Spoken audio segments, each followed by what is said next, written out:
राष्ट्रियतामाथि कसैले बलात्कार गर्न मिल्दैन। हाम्रो अनुरोध हो, हामीले चाहिँ अनुरोध गरेका छौँ, यो शान्त हाम्रो कदमलाई कसैले बलात्कार गर्न खोज्छ भने त्यसमाथि देश विदेशका अन्तिम नेपालीले पनि एक हुनुपर्छ।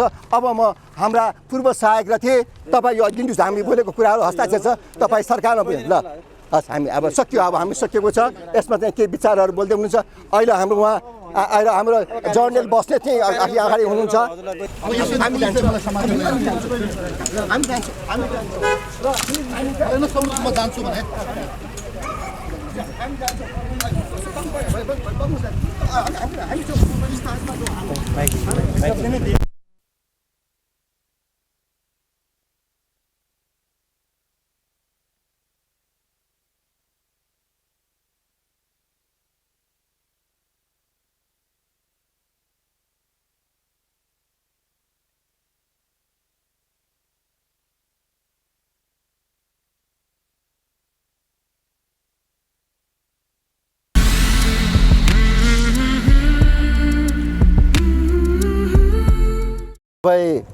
नेपाली दाजुभाइ दिदीबहिनीहरूलाई स्वागत गर्दछु आजको यस विशेष कार्यक्रममा। हामी अहिले सडकमा आएर नेपालको जमिनमा उभिएर नेपालको हकितका लागि यहाँहरूलाई अपिल अनुरोध गर्दैछौँ। म डाक्टर ठाकुर मोहन श्रेष्ठ, साथमा हुनुहुन्छ हाम्रो यस सभाबाट आवाज निकाल्दै आउनुभएका राष्ट्रवादी पूर्व सहायक रथी डाक्टर प्रेम बस्नेत र समाजसेवी र पत्रकार र राष्ट्रवादी देशभक्त युवा अनिल योगी।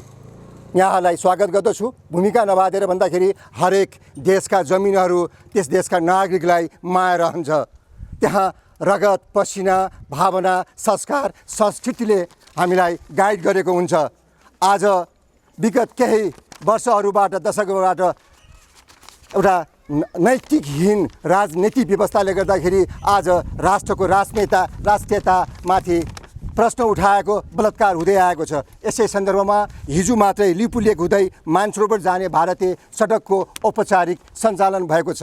यसै विषयलाई लिएर हामीले यहाँ नागरिकलाई, देश विदेशमा रहनुभएका नागरिकलाई अपिल गरेका छौँ। यो देशको अस्मिता मास्न खोज्ने स्वदेशी विदेशीहरूलाई हामीले चाहिँ औँला ठडाएका छौँ।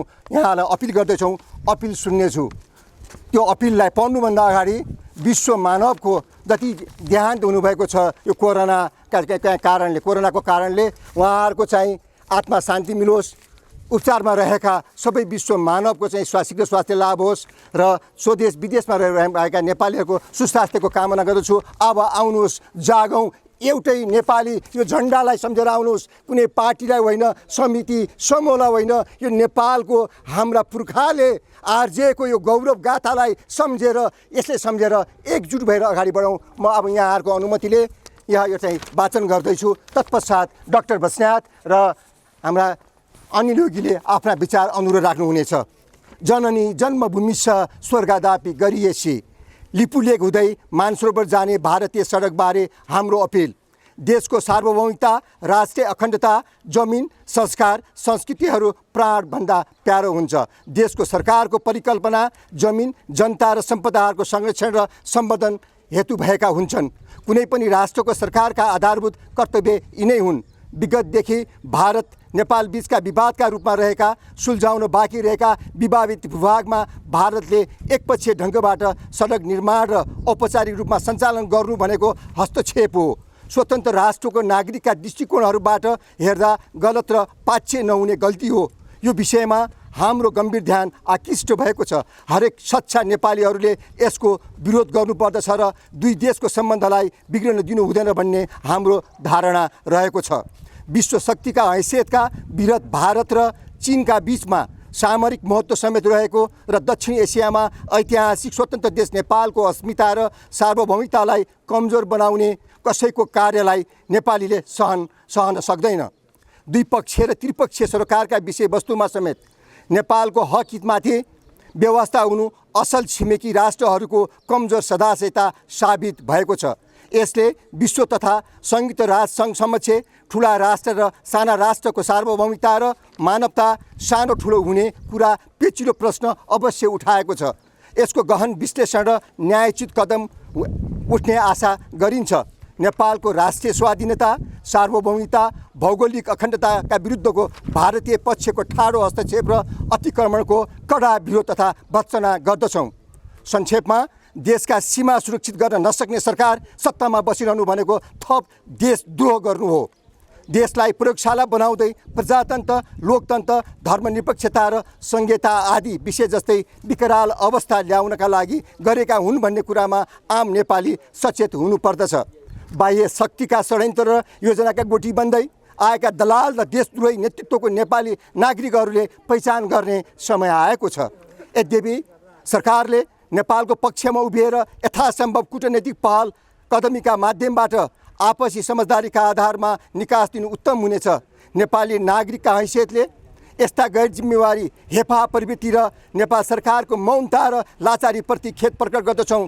कुनै पनि बहानाबाजीमा हाम्रो भूगोलमाथि गरिएको हस्तक्षेपलाई हामीले सहन हुँदैन र विचलित नभई हाम्रो देशको भूभाग रक्षाका लागि आम नेपालीले आवाज बुलन्द गर्न समेत अपिल गर्दछौँ। हामी सामाजिक दूरीको अनुशासनमा रहेर हाम्रो नेपाली भावना जनताको आवाजलाई यहाँ ल्याएका छौँ। वास्तवमा यो नेपालको चाहिँ राष्ट्रियतामाथि कसैले बलात्कार गर्न मिल्दैन। हाम्रो अनुरोध हो, हामीले चाहिँ अनुरोध गरेका छौँ, यो शान्त हाम्रो कदमलाई कसैले बलात्कार गर्न खोज्छ भने त्यसमाथि देश विदेशका अन्तिम नेपालीले पनि एक हुनुपर्दछ। अब म हाम्रा पूर्व सहायक रथे हाम्रा प्रेम बस्नेतज्यूलाई यहाँ आफ्नो विचार मन्तव्य राख्ने अनुरोध गर्दछु। साथै त्योभन्दा पहिला अहिले हाम्रो अनिल योगीलाई म यहाँ निम्त्याउँदैछु। अनिल योगीजी, अहिले हामीले यहाँ प्रेस विज्ञप्ति वितरण गरेका छौँ, अनुरोध गरेका छौँ। यहाँका कसैको यहाँ आपराधिक क्रियाकलाप यहाँ भएको छैन,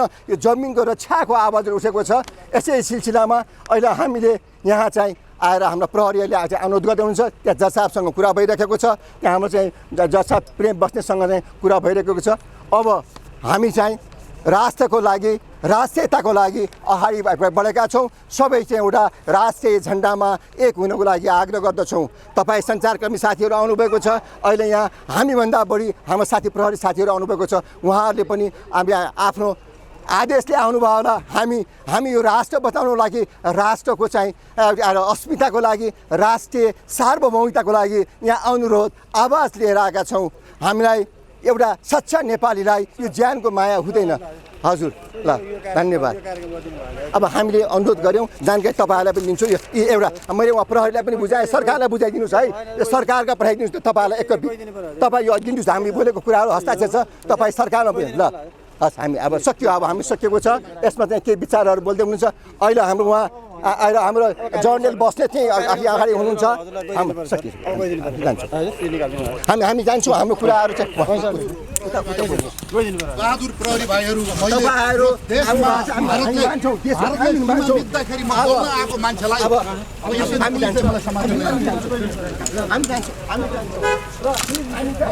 जान्छु भने